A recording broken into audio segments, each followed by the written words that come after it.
ससुर जी बोले सावन हो या भादो मुझे तो आज कढ़ी खानी है तो खानी ही है। तो फिर देखिए सासू माँ ने किस तरीके से कढ़ी बनवाई, क्योंकि जब सावन होता है तो अधिकतर कढ़ी खाने के लिए मना किया जाता है और मुझे आज कढ़ी बनानी पड़ी क्योंकि घर में हो गया कढ़ी के ऊपर युद्ध। तो चलिए मैं आपको भी बता देती हूँ कि किस तरीके से मैंने आज ये कढ़ी पकौड़ा बनाई है।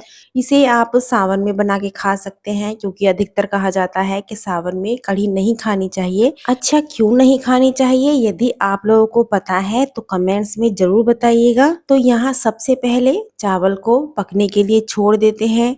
तो 2 कप मैंने पानी लिया है, 1 कप भीगा हुआ चावल, थोड़ा सा देसी घी और इसे ढक के आराम से पकने देते हैं। बिल्कुल परफेक्ट पानी आपको लेना है और लो फ्लेम पे इसे पकाना है, हाई फ्लेम पे इसे नहीं पकाना है।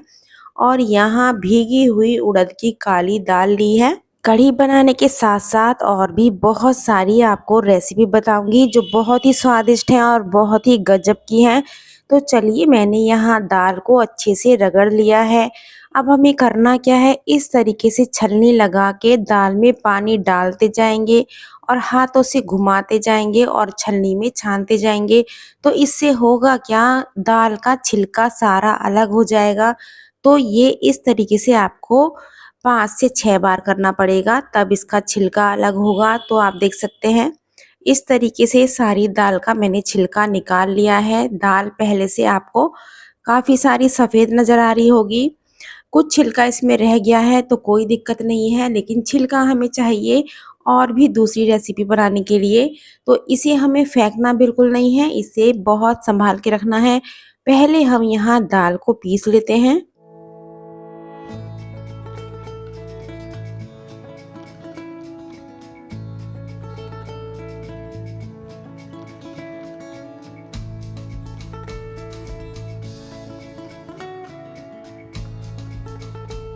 तो यहाँ दाल पीस के तैयार हो चुकी है। उसी जार में इस छिलके को भी पीस लेते हैं। थोड़ा पानी डालना पड़े तो डाल लीजिएगा, कोई दिक्कत नहीं है। दरदरा पीसना है, बहुत ज़्यादा एकदम बारीक नहीं पीसना है। ये जो हमने दाल पीसी है, सबसे पहले इसमें लेने हैं कड़ी पत्ते। तो मैंने यहाँ 3 डंडी ली हैं, 3 से 4 डंडी आप ले लीजिएगा। कड़ी पत्ते का फ्लेवर पसंद नहीं है तो इसे स्किप कर दीजिएगा। तो इसे पहले थोड़ा बारीक तोड़ लेती हूँ क्योंकि मेरा कड़ी पत्ते की जो पत्तियां हैं बहुत ज़्यादा बड़ी बड़ी हैं।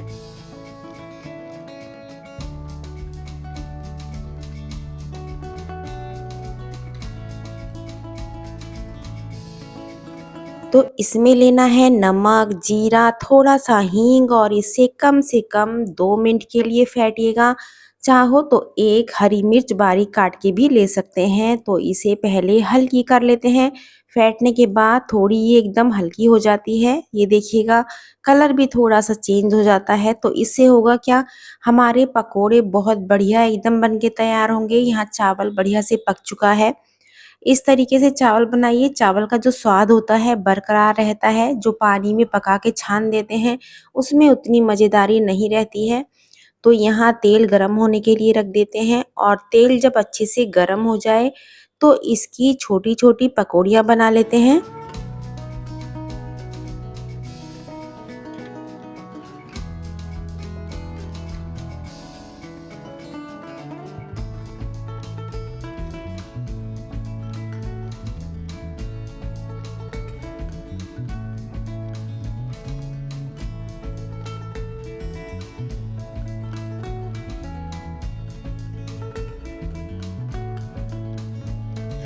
देखो ये जो पकौड़ियाँ मैंने बनाई हैं, इसे आप ब्रेकफास्ट में भी खा सकते हैं, लेकिन आज तो हमारे घर में बनेगी कढ़ी।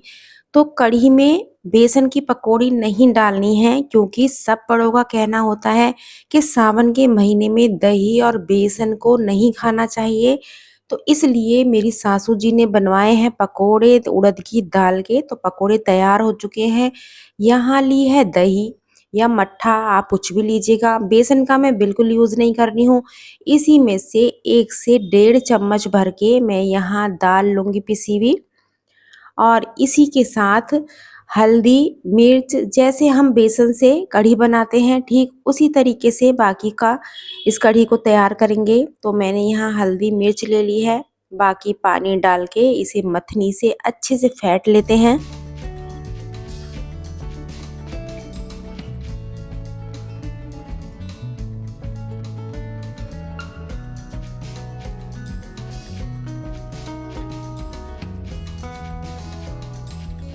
कढ़ाई में जितना भी एक्स्ट्रा तेल है इसे कढ़ाई से बाहर कर देते हैं और जैसे हम बेसन की कढ़ी छौंकते हैं ठीक उस तरीके से मैंने काली सरसों, मेथी, जीरा, चाहो तो साबुत लाल मिर्ची आप ले सकते हैं। तो यहाँ जब ये चटक जाए तो दही को इसमें ऐड कर लेते हैं और इसे आराम से पकने के लिए छोड़ देते हैं।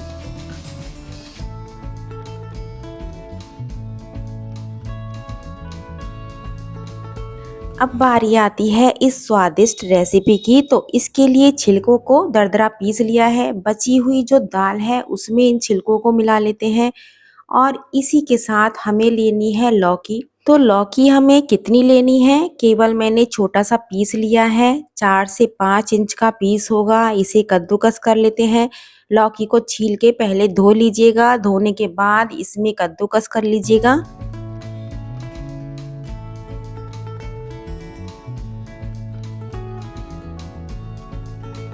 पहले से दाल में हमने नमक डाला हुआ है तो इसलिए अब इसमें और भी नमक हमें नहीं डालना है।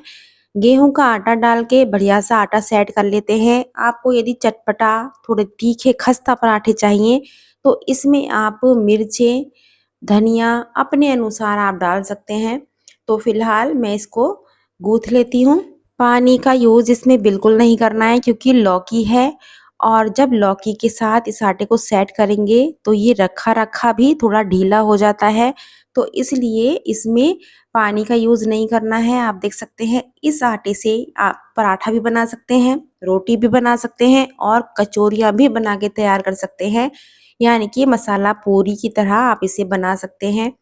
कढ़ी बढ़िया से एकदम कलर आ चुका है, बढ़िया से एकदम पक चुकी है। अब हमें करना क्या है, जो उड़द दाल के पकोड़े हमने फ्राई करके रखे हुए थे उन पकोड़ों को यहाँ डाल लेते हैं और पकोड़े डालने के बाद इसमें डालेंगे स्वाद अनुसार नमक और नमक को अच्छे से मिक्स करने के बाद 2 मिनट के लिए ढक के पकाएंगे ताकि ये उड़द दाल के पकोड़े बढ़िया से एकदम सॉफ्ट हो जाएं।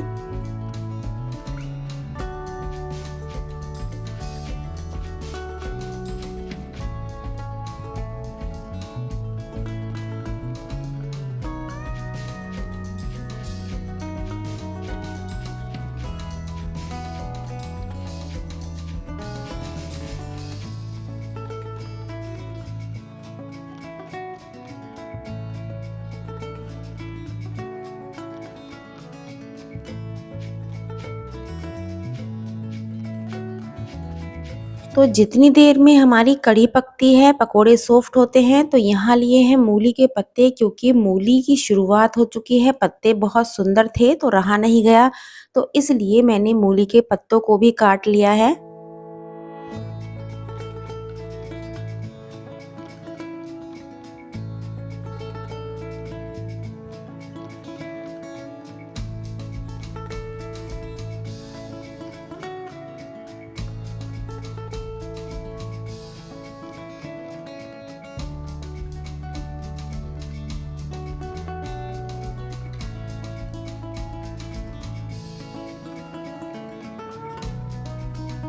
तो पत्ते यहाँ काट चुकी हूँ, 2 इंच का पीस मूली का भी काट लेती हूँ। इससे बहुत स्वादिष्ट ये भुर्जी बन के तैयार होती है। तो दूसरी तरफ कढ़ी पकोड़ा बहुत बढ़िया से एकदम पक के तैयार हो चुका है। तो यहाँ देसी घी में कड़ी पत्ता, साबुत लाल मिर्च, थोड़ी सी लाल मिर्च ली है तो इसमें लगा लिया है हमने तड़का। तो लीजिए बिना बेसन की हमारी कढ़ी बन के तैयार हो चुकी है। यदि आपके साथ भी ये प्रॉब्लम हो कि सबको जिद है कि आप कढ़ी ही खानी है सावन में तो इस तरीके से बिना बेसन की कढ़ी आप बना सकते हैं और वाक़ई बहुत स्वादिष्ट लगती है। ऐसा नहीं है कि अच्छी नहीं लगती है, पकोड़े भी बहुत स्वादिष्ट लगते हैं।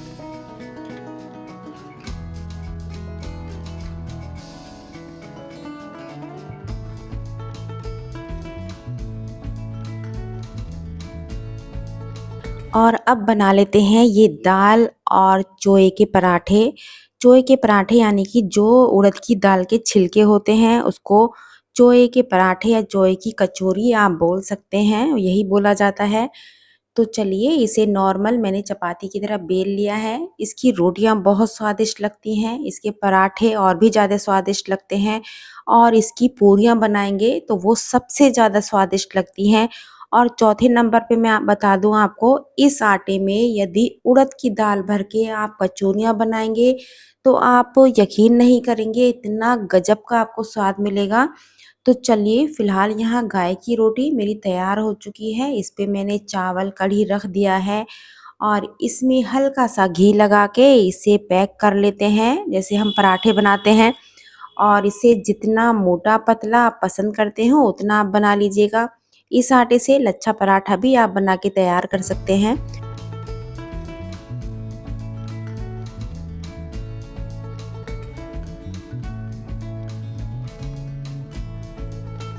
इस आटे की रोटी इतनी स्वादिष्ट होती है कि यदि इस रोटी पे आप केवल मक्खन रख के खाएंगे तो भी आपको बहुत गजब का स्वाद मिलेगा। देसी खाना है, देसी स्वाद है, तो देसी स्टेप आपको बताती रहती हूँ कि आप किस किस तरीके से इस रोटी को खा सकते हैं, यानी कि सबको खिला सकते हैं। तो चलिए इसका पराठा भी बना लेते हैं। पराठा भी बहुत गजब का एकदम बनता है। एक बात और बताऊं, यदि आप लौकी नहीं डालेंगे इस आटे में तो आपके पराठा पूरी सब थोड़े से हार्ड बनेंगे, यानी कि ज़्यादा कड़क बनेंगे। तो लौकी इसलिए मैंने डाली है ताकि परिवार में सब आराम से खाएं और नरम ये बने रहें। तो लौकी डालने के पीछे का ये कारण है। तो आपको थोड़े कड़क चाहिए तो लौकी मत डालिएगा।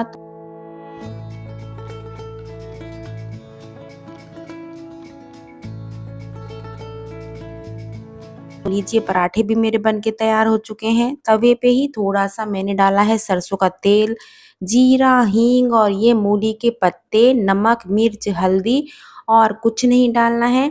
और बस इसे ढक के एकदम सॉफ्ट होने तक पका लेते हैं। तवे पे कभी इस तरीके से थोड़ी सी सब्जी बनाइएगा, इतना गजब का आपको स्वाद मिलेगा। मूली यहाँ गल चुकी है, केवल मैंने 2 मिनट पकाई है क्योंकि अभी नई मूली है, पत्ते भी बिल्कुल इसके कचिया होते हैं। भुजी जब सॉफ्ट हो जाए तो थोड़ा सा इसे भून लेते हैं ताकि इसका स्वाद थोड़ा बढ़ जाए, हल्का सा ऑयल इसका अलग हो जाए, हमें इतना ही भूनना है।